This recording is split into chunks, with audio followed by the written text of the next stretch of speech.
নিরসন করবে। আপনারা বিভিন্ন অপরাধের উদাহরণ দিয়ে গেছেন, যেমন বলেছেন হাদি হত্যা কিংবা আবু সাইদের হত্যা। সেখানে তাকে যে হত্যা করেছে তার কিন্তু মূল্যবোধই ছিল না, সেজন্য সে হচ্ছে ইয়ে করেছে। কিন্তু আপনি এটা মূল্যবোধ দেখাচ্ছেন যে মূল্যবোধই গুরুত্বপূর্ণ, কিন্তু আমরা বলছি আইনই গুরুত্বপূর্ণ। কারণ আইন আমাদের শিক্ষা দেয়, আইন কিন্তু আমাদের এটা শিক্ষা দেয় না যে কোনটা ভালো কিংবা কোনটা মন্দ। আইন আমাদের শিক্ষা দেয় ভালো কিংবা মন্দ পথে থাকতে, সবসময় আমাদের শাস্তি প্রদান করে। আইন হচ্ছে সবার জন্য সমান। আইন আমাদের এমন একটি মাধ্যম যেটার মাধ্যমে আমরা দুর্নীতিকে দমন করতে পারবো। কেননা বিখ্যাত ব্যক্তি জন লিয়ান ই হুক তিনি বলেছেন, law and order exist for processing justice. অর্থাৎ আইন হলো এমন একটি মাধ্যম যেটি আমাদের দুর্নীতি দমনে সাহায্য করে। আপনারা বলে গেলেন মূল্যবোধীরা কি দুর্নীতি দমনে সাহায্য করে? তাহলে আমরা যে প্রশ্নগুলো করেছি ইতিপূর্বে সেগুলোর একটির উত্তর আমরা কিন্তু পাইনি।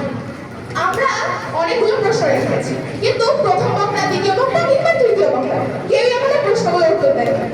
আমরা আবারও প্রশ্ন করছি, আইন মূল্যবোধ যদি সবকিছু হয় তাহলে আইন কি করছে?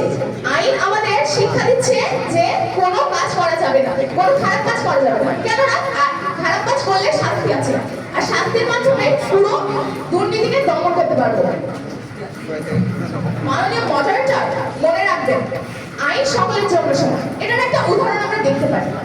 মহানবী সাল্লাল্লাহু আলাইহি সাল্লাম যখন মক্কা থেকে মদিনায় হিজরত করলেন, তখন মদিনার এক জৈনিক পরিবারের সম্ভ্রান্ত নারী চুরি করেছিল এবং তার চুরির অপরাধে মহানবী হযরত মুহাম্মদ সাল্লাল্লাহু আলাইহি সাল্লাম তাকে হাত কাটার নির্দেশ দিয়েছিলেন। তখন এক জৈনিক ব্যক্তি তাকে নির্দেশ করে যে তিনি যদি তাকে হাত কাটার নির্দেশ দেন তবে মদিনায় বিশৃঙ্খলা সৃষ্টি হতে পারে, তাই তার হাত কাটবেন না। তখন তিনি উত্তর দিয়েছিলেন, সেই জৈনিক নারীর স্থানে যদি আমার মেয়ে স্বয়ং ফাতিমা রাদিয়াল্লাহু তাআলা আনহা হতেন তবে আমি কোনো কিছু বিবেচনা না করেই তাকে হাত কাটার নির্দেশ দিলাম।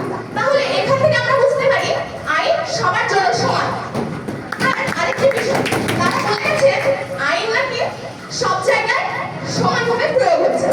আসলে আমরা এটা নিয়ে কথা বলতে চাই। আমরা চাই আইন সকল জায়গাতে সমানভাবে প্রয়োগ হোক। আমরা এটা চাই না যে মূল্যবোধ আমাদের একটি বিষয় যেটা আমাদেরকে শিক্ষা দেয় ভালো এবং মন্দর পার্থক্য, ঠিক আছে আমরা মানলাম, কিন্তু শুধু যদি মূল্যবোধই থাকে তাহলে এত দুর্নীতি কেন হচ্ছে? আইন যদি নাই, আপনি বলছেন আইন নাই, মূল্যবোধ আছে, তাহলে এত দুর্নীতি কেন হচ্ছে?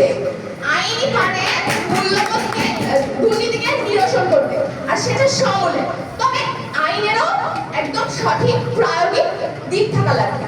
যদি আইন, আমরা বলছি না যে হচ্ছে শুধু মূল্যবোধ দ্বারা আইন দ্বারা হচ্ছে আমরা ইয়ে করবো দুর্নীতিকে নিরসন করবো। আমরা বলছি দুর্নীতি এবং আইন এবং মূল্যবোধের সমন্বয়, কিন্তু আইন এখানে মুখ্য এবং মূল্যবোধ হচ্ছে গৌণ। সেক্ষেত্রে আমরা বলতে পারি যে আইনই একমাত্র উপায় যা আমাদের সাহায্য করবে দুর্নীতি নিরসন। মনে রাখবেন সবার কাছে মূল্যবোধ সমান না।